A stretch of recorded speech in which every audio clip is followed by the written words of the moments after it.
ఆలకించుము మా మొరను, ఆలకించుము దేవా,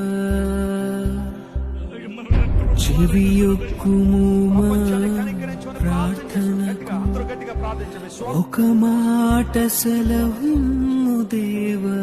విడిపించుము ఈ మరణపు తెగులు, ఉదయించగని జీవపు వెలుగు.